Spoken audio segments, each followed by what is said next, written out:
Acabamos de calcular o trabalho para uma força variável, que foi a força elástica. Vamos agora estudar uma força distribuída, e neste caso é a força de atrito. A força de atrito apresenta um problema por duas razões. Primeiro, a energia dissipada pelo atrito acaba sendo dividida entre dois objetos, o próprio objeto, que se move, e a superfície. Segundo, não há um único ponto de aplicação para as forças de atrito. A força é distribuída por duas superfícies que se movem uma em relação à outra. Não é bem definido onde representar a cauda da força de atrito. Usualmente nós colocamos no ponto médio, mas ela poderia estar em qualquer outro lugar. Esses problemas surgem devido ao tratamento do bloco como uma partícula pontual, o que é inadequado para a análise completa das energias envolvidas no problema.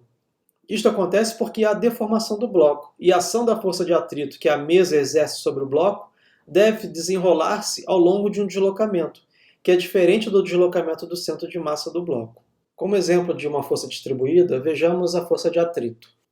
Você aplica uma força de magnitude F para a direita e a mesa exerce uma força de magnitude F de atrito para a esquerda.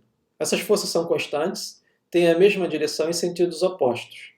O bloco parte de uma posição inicial e vai para uma posição final, mantendo a velocidade constante. A força aplicada é uma força externa ao sistema. E a força de atrito também, porque vamos modelar esse bloco como uma partícula. O bloco deslizado é, portanto, tratado como uma partícula de tal forma que a variação da sua energia é igual ao trabalho das forças externas. A variação da energia pode ser a soma da variação da energia cinética do centro de massa mais a variação da energia interna. E tudo isso será igual ao somatório das forças aplicadas vezes o deslocamento do centro de massa. Mas nesse modelo de partícula não há energia interna, daí a variação da energia interna é igual a zero. Resulta que a variação da energia cinética do centro de massa é igual ao somatório das forças aplicadas vezes o deslocamento do centro de massa. As forças aplicadas são a força externa, F, que o piso exerce sobre a partícula. Essas forças provocaram um deslocamento do centro de massa por uma distância d. Como o bloco se move com velocidade constante, a variação da energia cinética do centro de massa é igual a zero. O resultado que eu obtenho é zero é igual à força aplicada menos a força de atrito vezes o deslocamento do centro de massa. Como o deslocamento do centro de massa é finito, a única forma dessa equação ser igual a zero é que a força aplicada seja igual à força de atrito. Esse resultado surge porque a energia interna não aparece nessa equação para a energia do sistema de partícula pontual, porque essa equação trata apenas do movimento do centro de massa, que é um movimento matemático, e não das várias formas de energia do sistema extenso. Parece ser meio absurdo não ter uma energia interna de um bloco que se move sobre uma superfície. Afinal de contas, o bloco esquenta à medida que se move, então haveria pelo menos uma variação da energia térmica. Mas como é uma partícula, isto não acontece. Daí o problema de usar forças de atrito em sistema de uma partícula. Matematicamente é possível, mas do ponto de vista físico não é muito razoável. Vamos tratar agora o nosso bloco como deve ser, como um objeto extenso. Neste caso, a variação da energia desse bloco será o somatório da força vezes o deslocamento que essa força provoca. A força aplicada provocará um deslocamento do bloco. A força de atrito também provocará um deslocamento do bloco. Será que esses deslocamentos são iguais? Para um corpo extenso, eu posso dizer que a variação da energia tem duas contribuições. Uma que é a variação da energia cinética do centro de massa, mais uma variação da energia interna. Porque o bloco pode se deformar, pode aquecer e pode haver outras formas de energia. Essas variações de energia são possíveis por meio do trabalho. A variação da energia cinética do centro de massa, mais a variação da energia interna, será igual ao trabalho da força aplicada vezes o deslocamento que essa força aplicada exerce no bloco, mais um trabalho da força de atrito. Como a força de atrito é uma força distribuída, não sei exatamente qual é o deslocamento da força que ela provoca, mas vamos deixar subentendido que é simplesmente o trabalho dessa força de atrito. Posso reescrever a equação como a variação da energia cinética do centro de massa, mais a variação da energia interna, que é igual a um trabalho externo, mais um trabalho interno. Nesse sistema, a força aplicada é uma força externa, que vai provocar um trabalho que é o produto dessa força externa pelo deslocamento que ela promove. E a força de atrito é uma força interna ao sistema. O trabalho da força de atrito é um trabalho interno. Se a velocidade do centro de massa é constante, a variação da energia cinética do centro de massa é igual a zero. O resultado que eu obtenho é que a variação da energia interna é igual ao trabalho externo, que é F vezes ΔX, mais o trabalho interno, que é o trabalho da força de atrito. Como a variação da energia interna deve ser maior que zero, uma vez que o bloco desliza e deve aquecer, deve ter a sua temperatura aumentada devido à energia térmica, e uma vez que a força de atrito é negativa, porque a força de atrito se opõe à velocidade, temos que o módulo do trabalho da força de atrito deve ser menor que o módulo do trabalho da força aplicada. Veja que a força aplicada é positiva. A força tem a direção da velocidade. E também, como o módulo da força aplicada é igual ao módulo da força de atrito, temos que o deslocamento da força de atrito deve ser menor que o deslocamento da força aplicada. Posso escrever que a variação da energia interna será igual ao produto da força aplicada vezes o deslocamento da força aplicada, menos a força de atrito, vezes o deslocamento da força aplicada do atrito, onde esse deslocamento da força aplicada do atrito deve ser menor que o deslocamento da força aplicada. Veja que problemas que acabamos de discutir aqui, que o bloco esquenta, sem sombra de dúvidas, o que implica um aumento da energia interna. E resolvemos a contradição, que o trabalho da força de atrito seja igual ao trabalho da força aplicada, que é uma afirmação não muito razoável e que é aparentemente incorreta. Vimos que como a variação da energia interna é positiva, o bloco esquenta e não esfria, a magnitude do trabalho realizado pelo atrito deve ser menor que o trabalho da força aplicada.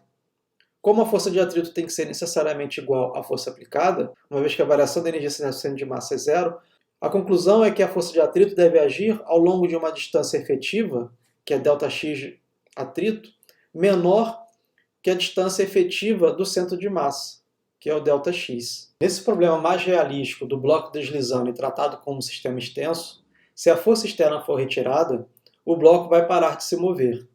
A variação da energia interna do bloco é maior que zero, é positiva, porque a força de atrito e o ponto de deslocamento da força de atrito têm sentidos opostos.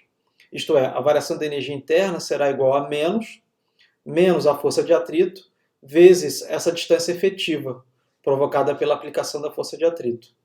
Note que essa distância efetiva é menor que o deslocamento do centro de massa. Daí, a variação da energia interna é igual ao produto da força de atrito vezes essa distância efetiva. O trabalho da força de atrito faz as coisas quebrarem e esquentarem no bloco. Os átomos e moléculas do bloco vibram, quebram, se partem à medida que o bloco desliza. Afinal de contas, quando você desliza um bloco sobre uma superfície, provavelmente aquela superfície ficará arranhada e um pouco mais quente do que antes. Ao usarmos a equação da variação da energia interna como igual a menos a força de atrito vezes o deslocamento do ponto de aplicação da força de atrito, vimos que essa variação da energia térmica é positiva, porque a força de atrito vezes a distância efetiva é menor que zero. Quando um bloco de metal desliza sobre uma superfície metálica, o bloco se apoia em um pequeno número de dentes, que são chamados de asperezas na literatura científica sobre o atrito. Veja nessa ilustração que é o bloco na parte superior e o bloco na parte inferior, que é a superfície metálica, que é em cinza aqui. E existe ar entre esses dentes. O peso por unidade de área sobre esses dentes torna-se tão grande que o material derrete parcialmente e flui, como na terceira figura.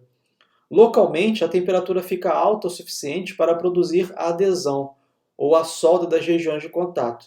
É por isso que quando você coloca gelo sobre gelo, é difícil deslizar um sobre o outro, porque há um aumento da temperatura e há uma solda, uma adesão entre as moléculas de ar, essas regiões de aspereza. A mesma coisa acontece entre duas superfícies de metal. A força de atrito, dividida pela pequena área de contato, corresponde a uma grande tensão lateral de cisalhamento, que acaba quebrando essas soldas. Veja aqui o que acontece. Esse cisalhamento das soldas de contato é o mecanismo de atrito dominante no deslizamento seco de um metal sobre uma superfície feita do mesmo metal, isto é, sem lubrificantes. O ponto-chave é que a superfície é deformável. É isso que leva à equação da energia diferente para o sistema extenso, se comparado ao sistema de partícula pontual. Então esse é o ponto-chave. O ponto de contato ao qual a força de atrito é aplicada sofre um deslocamento menor, que é esse D efetivo, do que aquele do próprio bloco, que é igual a D. Isso significa que o trabalho realizado pela força de atrito é menor do que esperaríamos. A média temporal das forças de contato deve ser F, pois a força resultante deve ser nula. Isto é, a força aplicada menos a força de atrito é igual a zero. Mas o deslocamento efetivo do ponto de contato da força de atrito é menor que o deslocamento do centro de massa.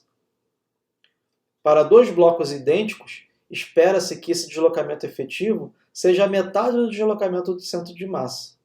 Se os dois materiais em contato são diferentes, tudo o que sabemos é que essa distância efetiva deve ser menor que o deslocamento do centro de massa, mas não necessariamente igual a d/2. Assim que a solda se rompe, os dentes podem vibrar, e isto contribui para o aumento da energia interna do bloco. Da mesma maneira, a vibração e a condução térmica do dente do bloco de baixo levam ao aumento da energia interna do bloco de baixo. Lembre-se que a energia é dissipada nos dois lados da superfície, onde ocorre o atrito.